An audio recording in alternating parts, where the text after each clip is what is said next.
Hey everyone, this is Randy from BibleBuyingGuide.com, and today I'm taking a look at the ESV Preaching Bible from Crossway. This is a goatskin edition made in China, 10-point lexicon type, single column paragraph with extra wide margins. It also has premium paper, 36 GSM paper.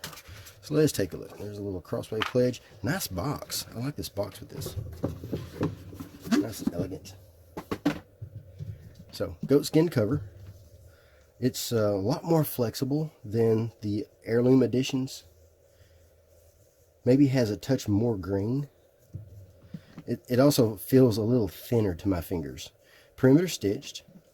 It's almost too flexible a little bit for the size of the Bible. It has 1, 2, 3, 4 spine ribs, and this is printed, stamped in. You can feel that stamped in. Art gilt edges. Gold and black head tail bands, and 2 ribbons. Cowhide liner with gilt line and edge line. So this should hold together fairly well. 36 GSM paper. This is coated paper. It feels really nice. It's elegant paper. I think it's good paper for notes. Now, I've not written in this. I'll do that later differently. 2016 text edition, made in China. And here is some introduction material, and then we have the book of Genesis. I'm going to zoom in just a touch so you can see what we got there. Now, this is a 10-point font. It has the section headings in the text, and it has a little bit larger verse numbers, slightly larger. And it has around 12 to 14 words per line, and then the footnotes down here. Across the top, we're going to have our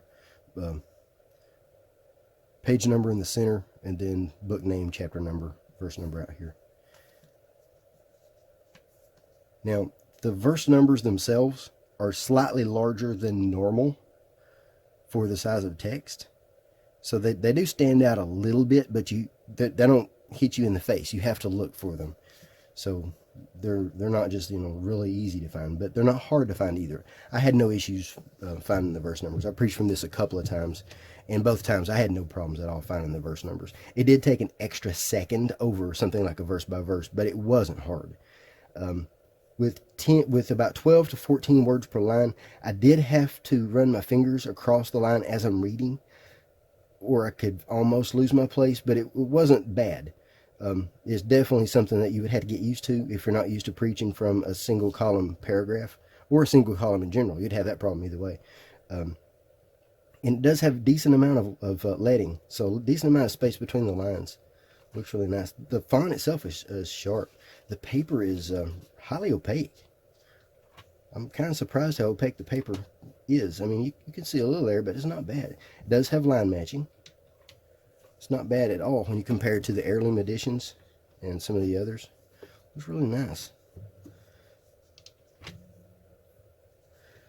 This basically, I think, is a preaching Bible based on the idea of preaching from a single column paragraph for those who use the heirloom legacy or the single column legacy and would rather have just slightly larger text and with larger verse numbers. Now, if you preach from verse by verse, double column, this is not going to convert you. I don't think this is what you would be looking for. You would be looking for more like the verse by verse editions that Crossway has, and they have double column and single column verse by verse editions. Even their pulpit edition is in paragraph. So the reason for that is that's what they want to promote is paragraphing to keep things in context. Basically, instead of disrupting the flow of reading, they still want their preaching Bible to be readable. So what they do then is just make the verse numbers a little bit easier to see. Now, they're not the easiest to see that I've seen from Crossway. I'll show you another one here in a minute. My paper has a little bit of ripples there. That's the only thing that stands out to me as far as the quality being different from Royal Youngblood. This paper here, and then also in the front at the top, that's a little bit sticky. Other than that, it has good quality. The quality feels great. Had no trouble turning pages. No problems at all. And then back here we've got table of weights and measures, and then our maps. World of the Patriarchs, Exodus from Egypt, 12 tribes of Israel, Palestine, the time of Jesus, Paul's first and second missionary journeys, and then Paul's third missionary journey in his voyage to Rome. And that's it. No concordance, but it does have maps. So let me show you a few other Bibles and how it would compare. Before we do that, let's take a look here. So we've got, the cover is 6 3/4, almost 6 3/4. And then the text block itself is 6 1/4. And then this away, we've got almost 10. And then almost about 9. That way. And then this way, we've got, or almost 2. This is where you measure. Let's measure the spine. About 1 3/4. In that range. It's kind of hard to get an exact number there because of where you can measure. So let's take a look at the weight. See how heavy this little thing is. 3 pounds, 0.8 ounces. So if you're the kind that carries your Bible away from the pulpit, you know, that might be, it's about the size of a study Bible, so you know that might be good or bad depending on what you do. I personally leave mine on the pulpit, so it doesn't really matter to me. Of course, I can carry this, no problem. I typically lean towards smaller Bibles for carry, but that's just me. So let's do some comparisons. So here's a look at the single column Legacy. It has about the same footprint. Almost exactly the same footprint, but it's a lot thinner. You can tell how much thinner it is. And then the leather. This leather is thicker. And I find this one a little bit easier to handle. Part of that, though, is how much thicker this Bible is. But this leather is a lot flimsier than this one. I find this one just easier to handle. So let's take a look at the text and the paper and the font size and all that jazz.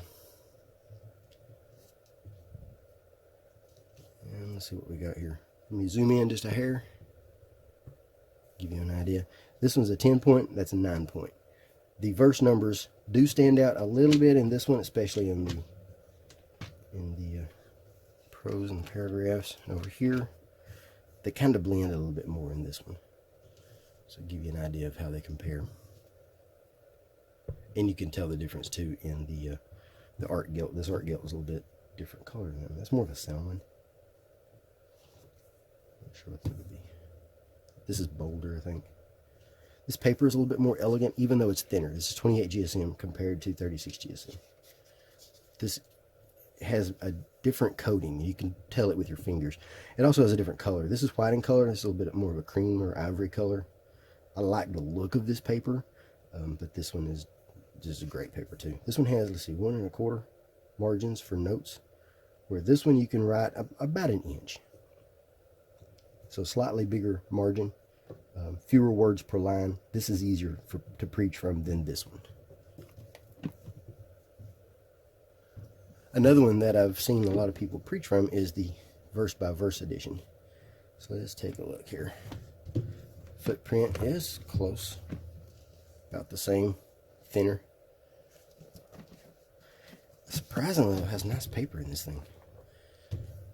And there's our text. Now, this one, for being a verse by verse, is just verse by verse. There's no formatting to the poetry or anything like that. It's just verse by verse. Everything looks exactly the same.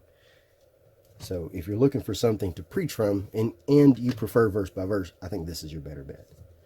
Now, if you're looking for something to preach from and you use verse by verse, but you're interested in using paragraph, then I think the large print paragraph wide margin edition is a good choice. But we'll look at that in a minute. This one has almost an inch margin on the outside, so you can get a little bit of notes in there too. And they do make this also in single column in verse by verse, but I don't have that one. But you can tell this does have a little bit more show through than this one does. Still, I like this Bible. I think it's a good choice. One of my favorite ESVs ever made is the large print a comparison here, is the large print wide margin. It's a slightly smaller Bible, but not much smaller. A little bit thinner. It also has good thick paper. It doesn't feel quite as premium as this paper though. But it has a larger font, and you can already tell the difference in the font in the verse numbers. These verse numbers are a lot bigger. Quite a bit bigger. But in reality, yeah, I mean that takes up over half of the font, whereas these take about half the font. So the verse numbers in this one are about half the size of the font. In this one, they're just a slightly larger than that. But not a whole lot larger than that. The biggest thing is that this is just a larger font, larger text. This one's a 10 point. I think that's an 11 point, if I'm not mistaken. 11 or 12. I'd have to look. Don't remember. But both are nice Bibles. Wide margin on this one also. Looking at about an inch on the outside. Not a whole lot on the inside. This one doesn't have a whole lot on the inside either, but doesn't need it. It does have a little bit of space in the inner margin to help bring the text out so you don't lose your place so much. It doesn't bend into the gutter so much. It does lay open really well. It lays flat really well. So if you like to preach from a single column edition, you'll like this one. If you don't like to preach from a single column edition, this won't convert you, or a single column paragraph. This won't convert you. You're better off either using the double column paragraph with larger verse numbers, or you're better off using the verse by verse edition. So this is a 9 point, 10 point, I don't remember. I can't remember. I had to look at my own reviews and see what the size are. But anyway, I did receive this in exchange for an honest review. If you have any questions, let me know. I will post some links in the notes where you can see the written review with more detail and where you can make a purchase. Thanks for watching.